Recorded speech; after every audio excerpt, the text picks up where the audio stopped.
भर्गो देवस्य धीमहि धियो यो न प्रचोदयात्.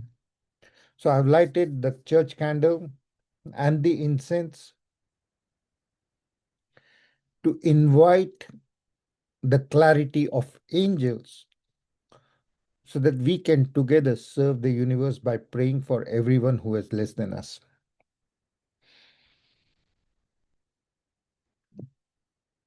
Today, some people have been laid off even today. And a lot of people are having health issues right now, as of today. So we are all connected. We are all living through a stress. There's no way that we can enjoy life when there are so many wars happening, no matter where it is. And the absurdity of these times, it makes us more enabled to pray. Because prayers, everyone feels not only the power, but the way the universe is conditioned right now, everyone feels helpless. There's no way that I can stop the war in Israel as a physical body. I have burnt a letter for peace and for harmony for everyone. And I burned a church candle and an incense. So today I'm going to be sharing with you the power of meditation.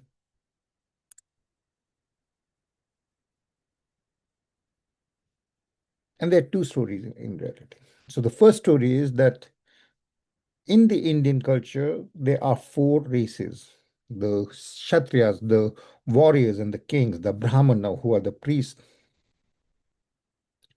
Then there is the caste of traders, and the fourth is the worker class, which was really mistreated because there was a wrong interpretation in the olden times, and it affected a lot of people. That the worker class were treated as just being even untouchable to some extent, and some of these still last. But the story is about a king who was in a warrior mode and winning kingdoms. And once, when his army was coming back, he went to his teacher, the Guru, and the Guru was living in a forest. The Guru's name was Vashisht. So the Guru was living in a forest doing his meditation, and he had a small ashram. So the king was coming back after a victory and dropped in to see his Guru and said, Guru, do you have something to eat for me? And what would be the way that my huge army is out there with me? The Guru said, no issues. And the teacher, Vashishta, had a magical cow that had been gifted to him by the gods. Saurabhi was its name. And that cow would gift everyone that came to it with food. So all the army was fed, and the king, instead of being admiring the cow, now started to think, because he was a king, used to taking. He went to the Guru and said, you know what?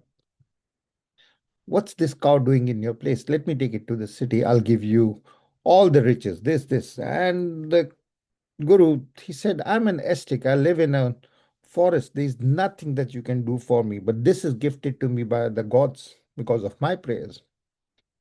So I cannot give it away just like that to an earthly king, even though you are a king.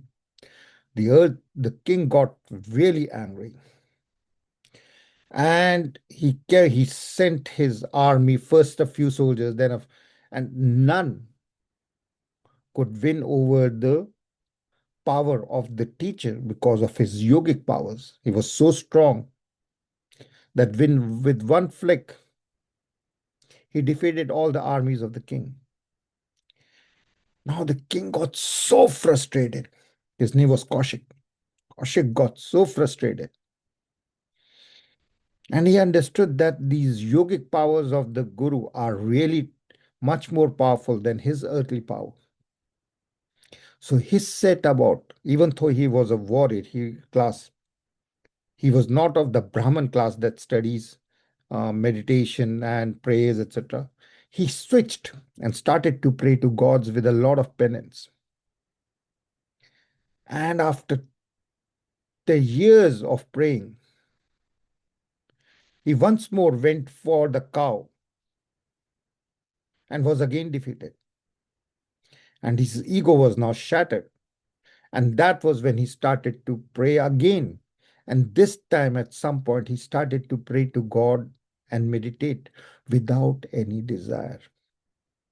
And that's when he made a breakthrough and he became, instead of the king, he became the Brahman known as Vishwamitra.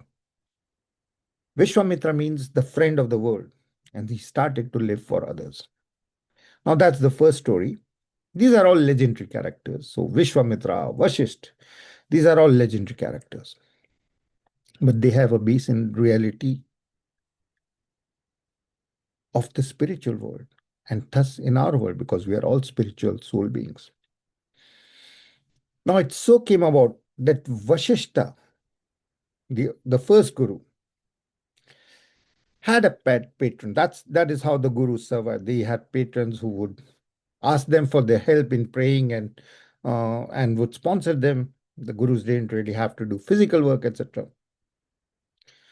So one of the kings, he really loved his body because he was a king. He was used to the royal life.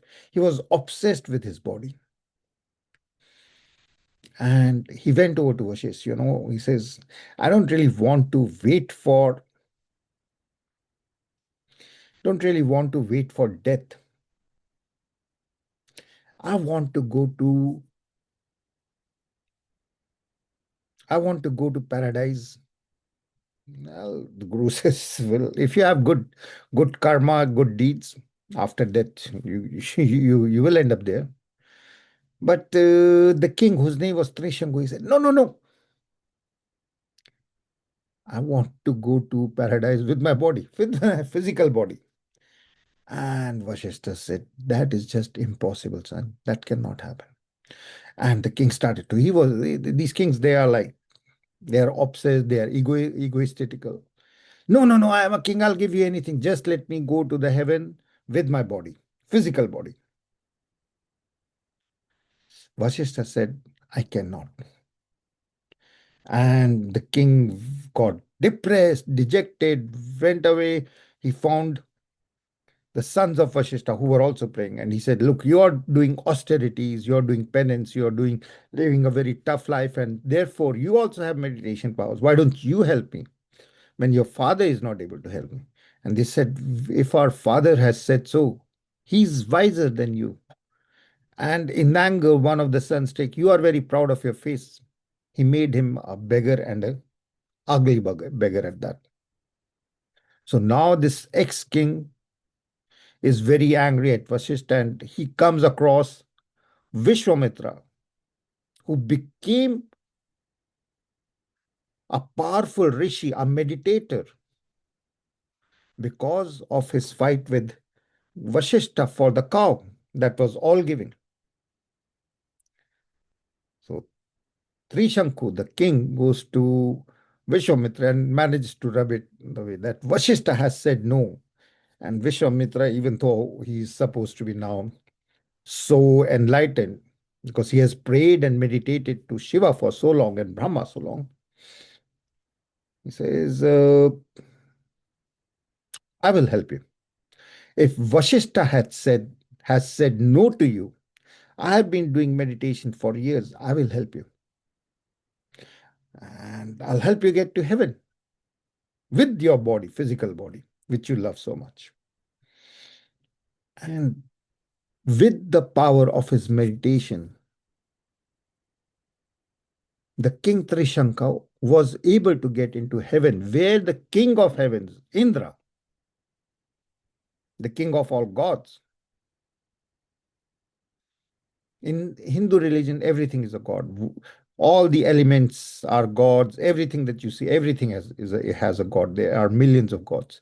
So the king of gods, but I'm not talking about the trinity of Mahesh, Shiva, the destroyer, the creator Vishnu, And the creator is Brahma. And Brahma created was created by Vishnu, who is the balancer. So positive, negative, and neutral forces.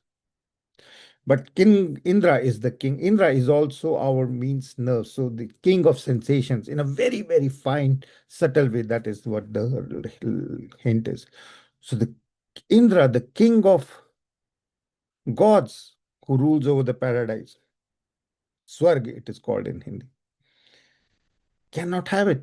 Like it is against the cosmic laws for a person to enter into heaven. So I'm not going to be letting you in. And he throws Trishanku, the king who has reached heaven with Vishwamitra's help, back to earth. When he is falling, Vishwamitra sees that he was trying to help, the gods have thrown him, and he doesn't let him fall into earth. So Trishanku ends up hung between earth and paradise. And Trishanku again calls out for help. You promised me. Now there is no middle ground between the gods and Vishwamitra, who has become so powerful because he's prayed so much and meditated and done austerities. Austerities can be anything, living on no food, living on air, standing in one leg, and whatever. These days we are surrounded by comfort, so it is even more imperative. But these comforts are traps.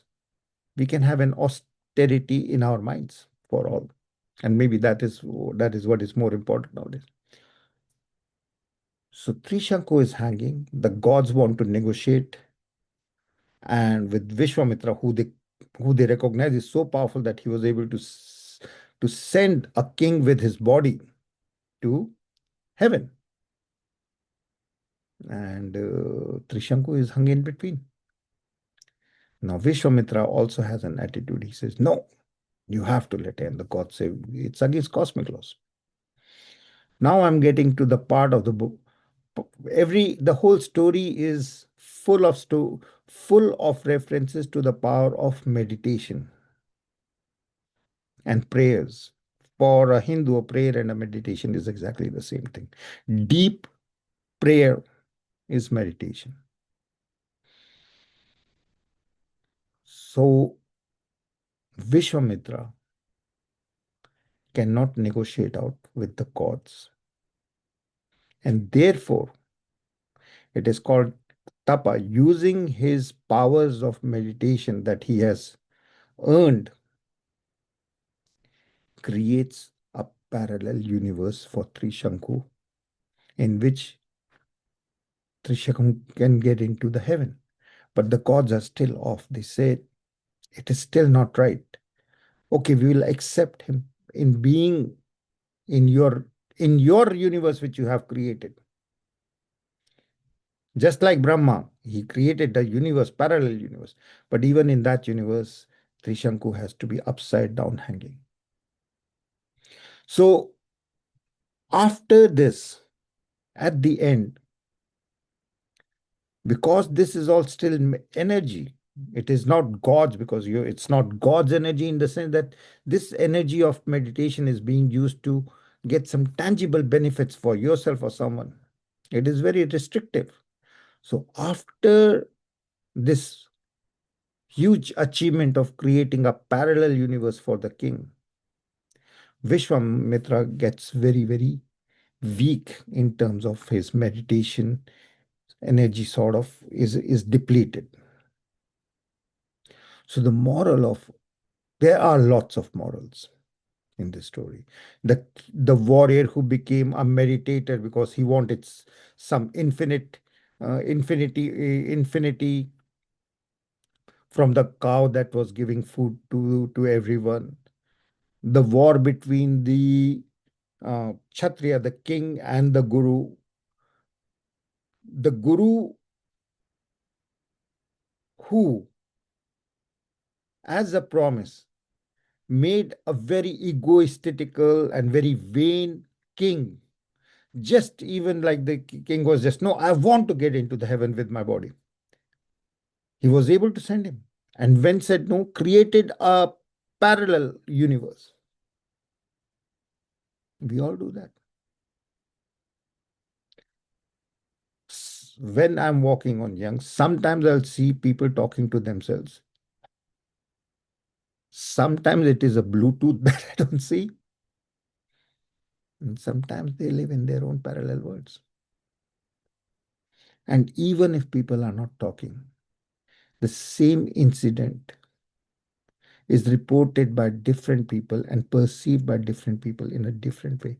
We are all living in our own parallel worlds. And a lot of us who, with the body, want to enjoy the comforts of the heaven are all hung upside down and in between, neither here nor there. So be very firm that the power of meditation, you create a universe inside yourself which is full of love, light, and harmony. You function in this universe, but this universe has you, and inside you, there is another infinities of universes in your heart. And you create one restricted by a body, and maybe not even restricted by a body, but full of love, light, and harmony, using just the mantra and faith in Shiva. So feel Om, closing eyes, focus on the third eye in this, and see the Om that activates the pineal gland in the center of your skull to become golden and full of faith and devotion. And when your sense of thinking, the power that lets you think, is golden and full of faith and devotion, then your heart also reflects it. Your heart becomes open like a lotus. In an open heart, there is no fear, there is no pain, there is no anger, there is no doubt. Your kidneys become immediately free of all fears, liver free of all anger, the spine free of all stress. Each and every brain cell is full of golden light. The story was also a meditation. Anything that brings you closer to the God inside you, infinity of unconditional love inside you, is a meditation. So breathing in, oh, establishing with that energy that has entered you, a total universe of pure love in your heart, at the center of which you are there as a golden entity, blessing and creating your own universe. Shiva breathing out from the heart, sending blessings to all the mothers. Om Namo Shiva. All the fathers. Om Namo Shiva. All the ancestors. Om Namo Shiva. All people who have ever hurt you in any life. Om Namo Shiva. By sending blessings to everyone who has ever hurt you, you become whole, you become complete. Your whole heart is a palace inside which you are holding God's hands and you're dancing in the palace of the universe of your own creation. Om